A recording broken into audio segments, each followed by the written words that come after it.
Mummy जी, चाय ले लीजिए। अरे कलमुही, तेरे हाथों से तो चाय पीते हुए भी डर लगता है, कहीं इससे तेरा रंग मुझ पर ना चढ़ जाए। अगर इन्हें इतनी ही शर्म होती तो मेरे इतने हैंडसम भाई को इस तरह फंसाती नहीं। बानी और शिवम की लव मैरिज हुई है। बानी के ससुराल में उसकी ननद और सास हैं, जिन्हें अपने गोरे रंग पर बहुत गुरूर होता है, जिस वजह से वो बानी को सिर्फ उसके सांवले रंग की वजह से नापसंद करती है और हमेशा उसे ताने सुनाती रहती हैं। बानी उनकी सभी जली कटी बातें सुनकर चुपचाप वहां से चली जाती है। तुम माँ और छोटी को कुछ बोलती क्यों नहीं? मम्मी जी बड़ी हैं, हर छुटकी ना समझ, इस तरह उन्हें उल्टा जवाब देना सही नहीं। मेरी जिम्मेदारी उनकी सेवा करना है, जो मैं पूरे दिल से हमेशा करती रहूंगी। ऐसा बोलकर बानी रसोई में जाकर रात के खाने की तैयारी करने लगती है। रात को खाना खाते हुए बानी की सास उसे कहती है, कल मैंने अपनी फ्रेंड्स के साथ किटी पार्टी रखी है, समय से सारा खाना बना देना और अपना मनहूस चेहरा लेकर ज्यादा उनके सामने मत आना, समझी? माँ, बानी आप दोनों की कितनी परवाह करती है, फिर भी आप उससे इतना बुरा व्यवहार क्यों करती हैं?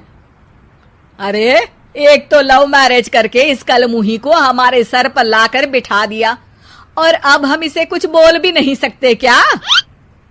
भैया तो इनकी तरफदारी करेंगे ही, आखिर इन्होंने पूरी तरह उन्हें अपने वश में जो किया है।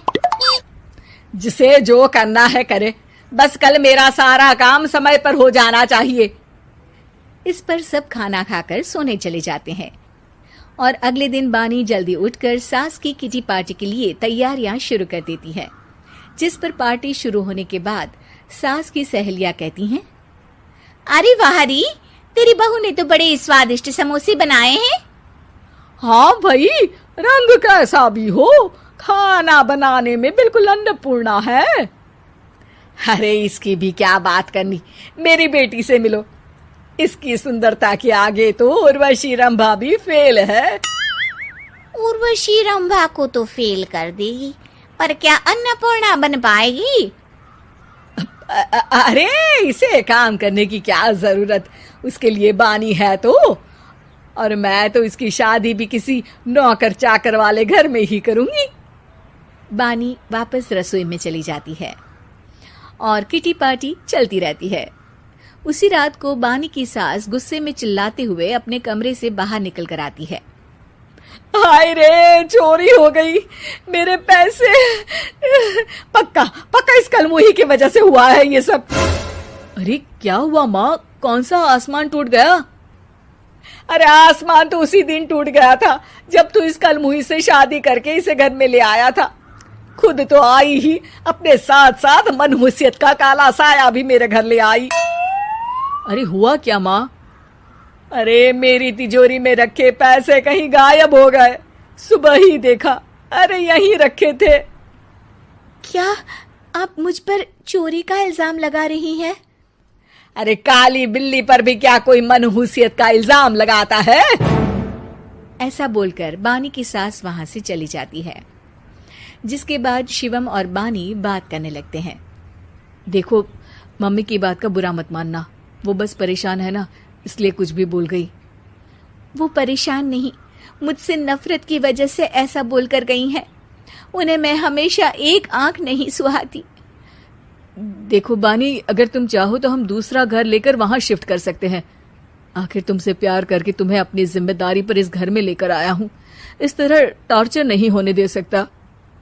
अगर आप साथ हैं तो मुझे किसी चीज की टेंशन नहीं, और आखिर वो हमारी बुजुर्ग हैं, हम उन्हें और छुटकी को इस तरह अकेले छोड़कर कैसे जा सकते हैं। इसके बाद बानी भी अपने कमरे में चली जाती है और अब हर रोज उसकी सास की तिजोरी से पैसे गायब होने लगते हैं। इसी तरह कुछ समय बीत जाता है और वो हर बार हर चीज का इल्जाम बानी पर लगाती है, पर बानी कभी कुछ भी नहीं बोलती। कलमुही नास पीटी, बहू को घर की लक्ष्मी बोलते हैं, ये तो पनौती बनकर आई है, पनौती। एक रात बानी की सास को आधी रात में प्यास लगती है, तो वो पानी पीने रसोई की तरफ जाती है। तभी उसे अपनी बेटी के कमरे में कुछ आवाज सुनाई देती है। हाँ हाँ, मैंने मम्मी की तिजोरी से हर रोज थोड़े थोड़े पैसे निकाल कर हम दोनों के लायक खूब पैसे इकट्ठे कर लिए हैं। और मम्मी आज तक उस सब के लिए भाभी को ही जिम्मेदार समझती है।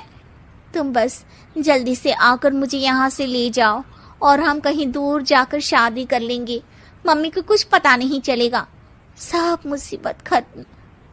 अपनी बेटी की ये सारी बातें सुनकर बानी की सास भौंचक्की रह जाती है और अपने कमरे में वापस चली जाती है। जब अगली सुबह बानी सास के कमरे में आती है, मम्मी जी, क्या बात है, आज आप कमरे से बाहर ही नहीं आई? आपकी तबीयत तो ठीक है ना? क्या छुटकी कमरे से बाहर आई या तुम उसके कमरे में गई? नहीं नहीं, क्यों, जाना है क्या? मैं अभी चली जाती हूँ। नहीं, कोई कहीं नहीं जाएगा। इस पर वो बानी को साथ लेकर कमरे से बाहर आती है, जहाँ शिवम भी होता है। वहां उसकी सास बोलती है, छुटकी मेरी तिजोरी के सारे पैसे लेकर अपनी माँ के बारे में कोई ख्याल करे बिना किसी लड़के के साथ घर छोड़कर चली गई। और बहू, तुमने मुझ जैसी सास की सेवा करने के लिए अपने ही पति के साथ दूसरे घर जाने से मना कर दिया। मैंने हमेशा तुम्हारा रंग देखा अच्छा ही नहीं, जो मेरी सबसे बड़ी गलती है। मुझे माफ कर दे बेटा। और इसके बाद बानी की सास कभी अपनी बहू की तारीफ करते थकी नहीं।